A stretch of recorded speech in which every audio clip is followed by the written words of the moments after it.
আজ ছিল আমার নাচের লেখা পরীক্ষা। একদম সকাল সকাল চলে গেছি পরীক্ষা দিতে, আর গিয়ে দেখি বাচ্চাগুলো সব পরীক্ষা দিচ্ছে। আমার পরীক্ষা এখনো শুরু হয়নি। আমাকে আন্টি সব সবে কোয়েশ্চেন দিয়েছে। আর পরীক্ষা দেওয়ার মিডিলে টিফিন দিয়েছিল। আমার তো খুব খিদে পেয়ে গেছিল। সঙ্গে সঙ্গে আমি টিফিনটা খেয়ে নিয়েছি। আর ফাইনালি ৩ ঘন্টা পরে আমার পরীক্ষা শেষ হয়। সো এখন আন্টি খাতা জমা নিচ্ছে। সবারই প্রায় পরীক্ষা হয়ে গেছে। আজকে এত কষ্ট হয়েছে। আর এইদিকে দেখো মা মেয়ে দুজনা একসাথে বসে পরীক্ষা দিচ্ছে নাচে। দীর্ঘ ৩ মাস পরে আমি আন্টির বাড়িতে আবার আসলাম পরীক্ষা দিতে। তো নাচের ক্লাস করারও বন্ধ ছিল। এখন করাচ্ছি, কিন্তু নিজের ক্লাসটা এখনো বন্ধ রেখেছি। যাই হোক, পরীক্ষা শেষ, এবার বাড়ির দিকে যাই। বাড়িতে যাওয়ার পথেই দেখি দিদি ওরা চলে এসেছে। আসলে ওদের আজকে বাড়িতে পিঠে খাওয়ার ইনভিটেশন ছিল। বাড়ি গিয়ে দেখি পুচুরা খেলা করছে।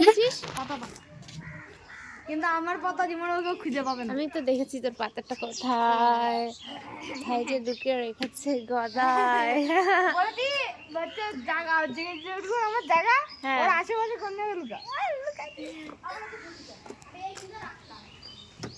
কে চোর কে?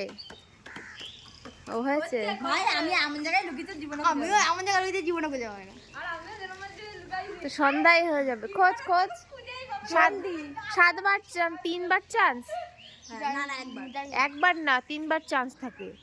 একবার দেবো না না একবার কিসে? হিসেবে 3বার তো খুঁজা মারলে তো 3বার চান্স। হ্যাঁ 3বার চান্স। সেই সকালবেলায় গেছি, আর বাড়ি আসতে আসতে তো প্রায় সন্ধ্যা লেগে গেছিল। সবাই তো দেখি এখানে পিঠে বানাতে শুরু করে দিয়েছে। তো দুধ দিয়ে বানানো যে ভেজানো পিঠে সেটা হয়ে গেছে। পুলি পিঠে বানাচ্ছে, ওদিকে সুজি ভিজিয়ে রেখেছে পাটিসাপটা বানানোর জন্য। আর লঙ্কা পিঠে বানানো হবে এর পরে। আর আমার তো ভীষণ খিদে পেয়ে গেছিলো। তো আজকে রাতের আমার ডিনার হচ্ছে এই যে মা গরম গরম পিঠে বানাচ্ছে। এই উনুন থেকে পিঠেটা নামাবো, আর এই গরম গরম প্লেটে নিয়ে নিয়েছি আমি একদম গরম মাংস, তার সাথে একদম গরম গরম পিঠে। জাস্ট পিঠে বানানোর ছাঁচ থেকে নামানো হয়েছে, আর সাথে সাথে আমি নিয়ে নিয়েছি। এটা আমি এখন খাবো। আর রাতে আমার এটাই ডিনার। আমি ভাত আজকে রাতেরবেলায় খাবো না। মাংস সাথে পিঠে, এত সুন্দর কম্বিনেশন, এত ভালো লাগে আমার, তোমাদেরকে কি বলবো। আগে মা যখন এরকম উনুনে পিঠে বানাতো আমি পাশে বসে থাকতাম ছোটবেলায়, আর এখনো সেম, মা পিঠে বানালে আমি পাশে বসেই থাকি। শীতকালে উনুনের পাশে বসে থাকতে বেশ ভালোই লাগে। আর তারপরে যদি এরকম গরম গরম ধোয়া ওঠা পিঠে পাওয়া যায় তাহলে তো আরোই বেশি ভালো লাগে। এখন তো আমাদের বাড়িতে প্রায় প্রতিদিনই কোনো না কোনো পিঠে খাওয়া হয়, বাট সবসময় না আমি ভিডিও করে উঠতে পারি না। আজকে আমার ভীষণ কষ্ট হয়ে গেছে। আর আমার রাতের খাওয়াও কমপ্লিট।